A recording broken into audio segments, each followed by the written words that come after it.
I just finished Arcane, and I don't care if this video tanks because I'm over a year late, I'm about to glaze the crap out of it.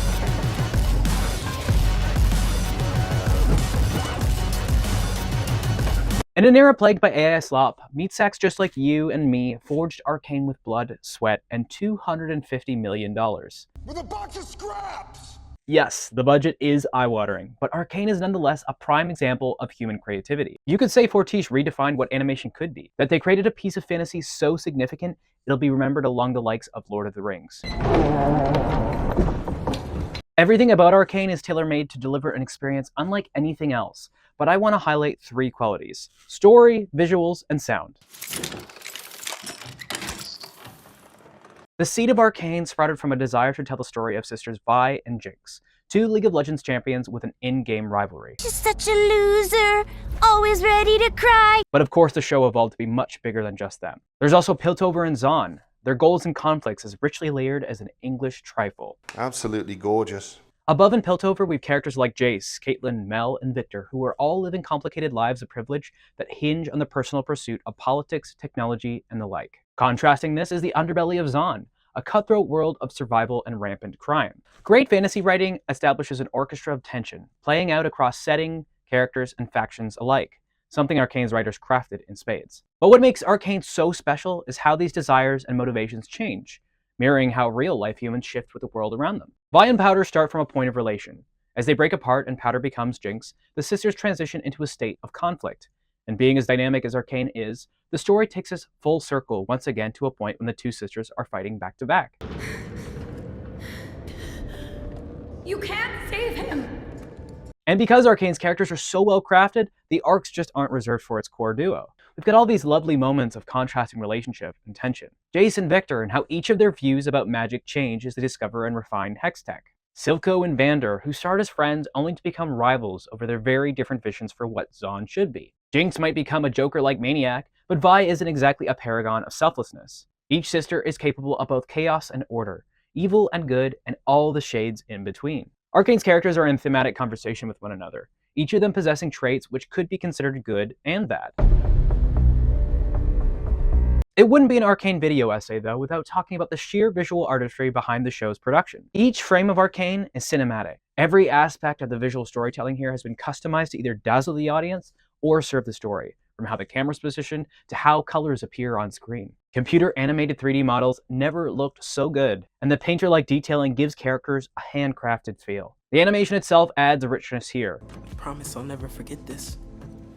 You better not. Sorry, No, it's fine. Can we just pretend like it's the first time? In the more quiet, emotional scenes, characters are animated to move in a more grounded, human way. In contrast, there are many action scenes when the animators dialed up the expressiveness, in the way only this medium can show. Something I don't see praised enough, though, is the 2D elements. Whether it's these comic booky overlays or the watercolor Remember Me sequence, these are purposeful breaks in Arcane style to add either visual flair or a tone to a scene. And the design language of the world is considered too, from its Art Deco architecture to character designs, costuming choices, and even in-universe graphics. From storyboards to concept art to final animation, you can see how every artistic choice in Arcane was well considered and executed with sharp expertise.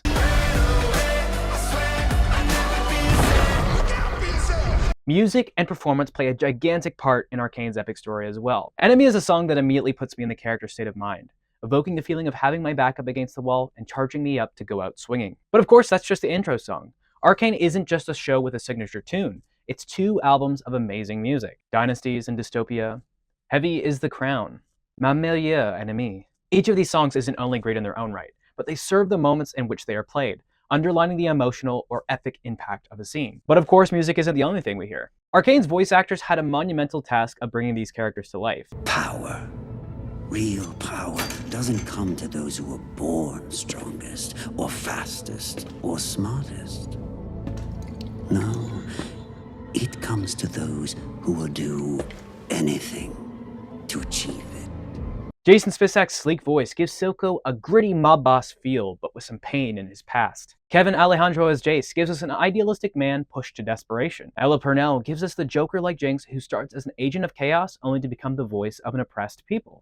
You really are Big fat hero. It's hard to look back on any character or a moment in Arcane that wasn't elevated by a song or performer.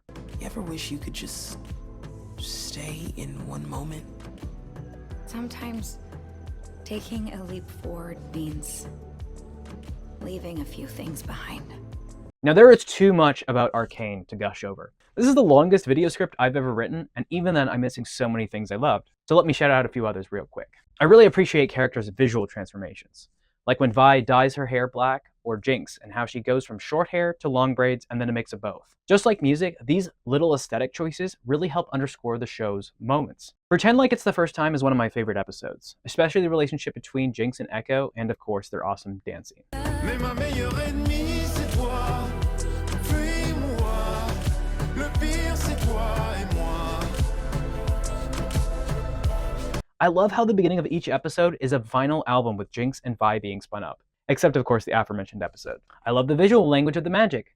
Blue for Hextech, purple for Shimmer, green for Chemtech, red for whatever the hell Red Rose does. In conclusion, as AI continues to creep up on the world and corporations no doubt seek to cut costs by replacing artists, Arcane is a shining reminder of what human creativity can achieve, and the respect it in turn earns. As many as 500 some odd creatives worked on Arcane during Season 2's peak production, and I don't even know if this number accounts for the musical or acting talent. Arcane is praised by critics and audiences alike. It won over 40 awards, including both Primetime Emmys and Annies. Now, to get on my soapbox, Arcane gives me hope that one day I can turn my little writing dream into a reality. It gives me hope people will always value human creativity and that AI won't squash the creative community. Because while technology may be a great tool, art is not made by machines who remix and regurgitate, but by people who have lived. I thought I could bring an end to the world's suffering. But when every equation was solved, all that remained were fields of dreamless solitude. There is no prize to perfection, only an end to pursuit.